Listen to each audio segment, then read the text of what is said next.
Salve, como vai? Seja bem-vindo, sente aí, conta as novidades. Ganhou um filhote de gato, preto ainda por cima. Que legal. Deixa eu lhe contar, você sabe por que as pessoas têm medo de gato preto? Ou tinham? Não? É o seguinte, conta a lenda que os bruxos, todo bruxo em tese tem um gato, né? E os bruxos, quando perseguidos ou em perigo de morte ou nessas vias, eles deixam seu corpo e se abrigam, pelo menos provisoriamente, no corpo de um gato preto. Então, todo gato preto, em potencial, pode ter ou pode ser um bruxo. Daí é que as pessoas passaram a temê-los a partir dessa premissa. Deixa eu lhe contar essa história que ela é interessante. Há alguns anos atrás, havia um cidadão, um homem bom, trabalhador, trabalhava no escritório. Ele tinha uma natureza peculiar. Ele era muito mais próximo, muito mais chegado a animais do que a pessoas. Assim era que ele tinha muitos bichos. Morava numa casinha modesta, mas bonita, bem feitinha, com um jardim. Ele tinha filhotes de cachorro, codorna e gatos. Mas de todos os animais que ele tinha, o que ele mais amava profundamente, que tinha profundo chamego, era um gato preto, absolutamente preto. Calhou a sorte que ele era casado com uma bela esposa, uma moça também muito boa, e que tinha similar gosto por animais que ele. Os dois gostavam, então era uma vida tranquila. Viviam em paz e feliz com seu mundo de bichos. E o gato era como se fosse unha e carne com ele. Onde ele ia, o bichano ia atrás. Se ele fosse no bar, o bichano ia no bar. Se ele fosse até no escritório, o bichano seguia. Calha o destino, sabe-se por quê, ele começou a beber. E começou a beber cada vez mais. E foi se tornando agressivo, violento, ressentido e criando problema. Começou a maltratar a esposa, começou a maltratar os animais.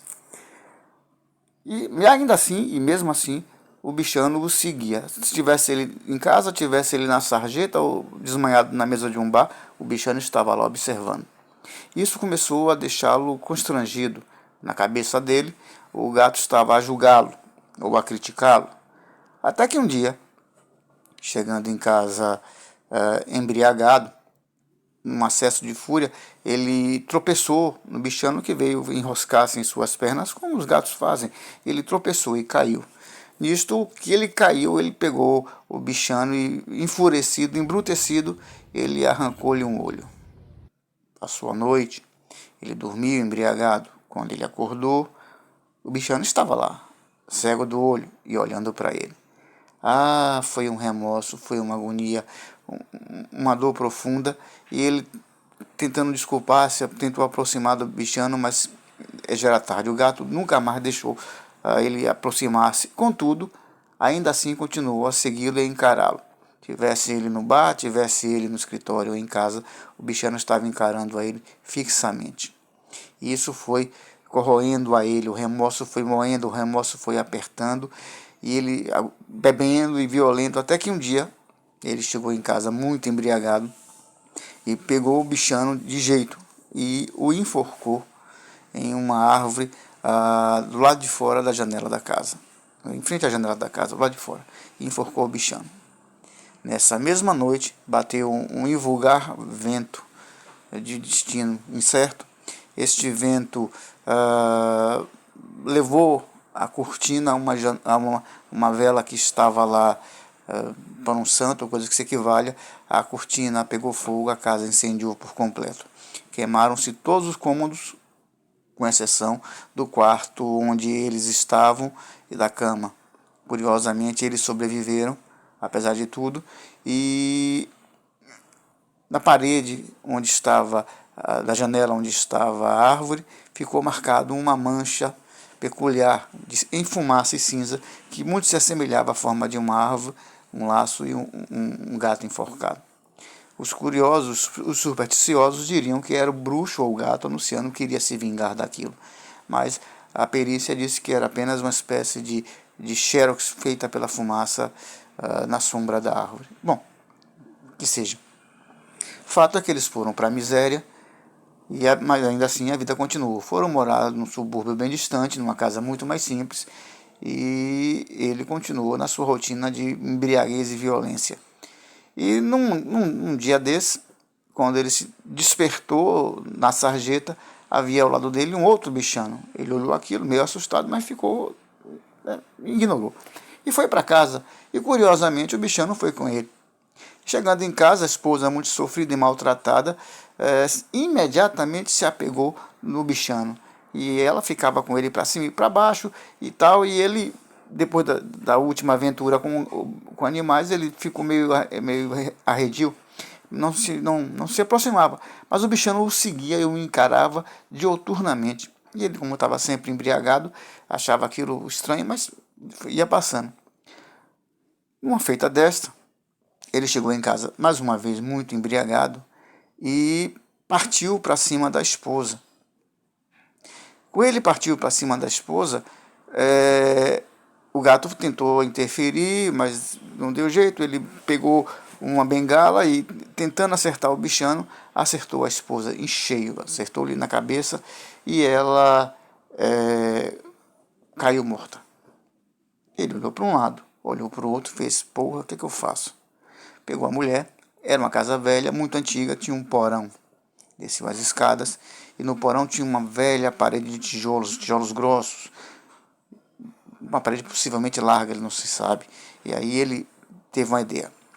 Cuidadosamente ele desmanchou tijolo por tijolo, pegou aquela mesma argamassa velha, misturou, sepultou a mulher na parede e reconstruiu milimetricamente a parede. Quem olhasse de fora jamais perceberia que ela tinha sido desmanchada. Fato é que passaram-se uns dias. E os vizinhos, estranhando o sossego, uma vez que todo dia era um quebra-pau, todo dia ele fazia zoada, todo dia ele chegava embriagado, indagaram a ele sobre o sumiço da mulher. Ele disse: ela foi viajar e vai ficar uns dias. Passaram-se mais uns dias, ela não voltou. Os vizinhos, desconfiados, chamaram a polícia. A polícia, então, a casa foi. Lá chegando, entrevistou o cidadão e olhou os cômodos e perguntou pela mulher onde é que ela estava. Aí viram a porta que levava ao porão. E fez assim: e ali é o quê? Perguntaram os policiais. Ele disse: não, ali é apenas um porão vazio. Os policiais indagaram: podemos olhar? Ele: claro, por que não? Cheio de confiança, sabendo que possivelmente eles não iam encontrar nada, desceu com os policiais as escadas. Eles olharam o porão vazio realmente e pouco antes de subirem, ele estava com a sua bengala e, rindo ironicamente, disse: vocês acham que eu iria enterrá-la na parede? E aí, com a bengala, desferiu um golpe violento na parede. Pá!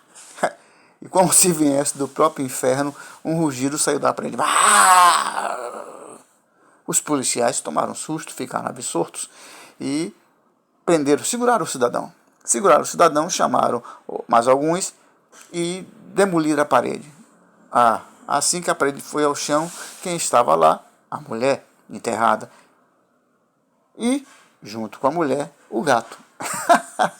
Na ânsia de enterrar a criatura, ele não percebeu, assim acreditamos, que ele havia enterrado o bichano junto. E quando os policiais bateram na parede, o bichano miou. Miando assim, ele delatou o esconderijo do corpo.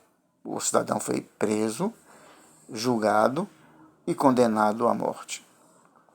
Durante o período que ele ficou na cela, todos os dias o bichano aparecia próximo à janela ou próximo à cela e ficava observando.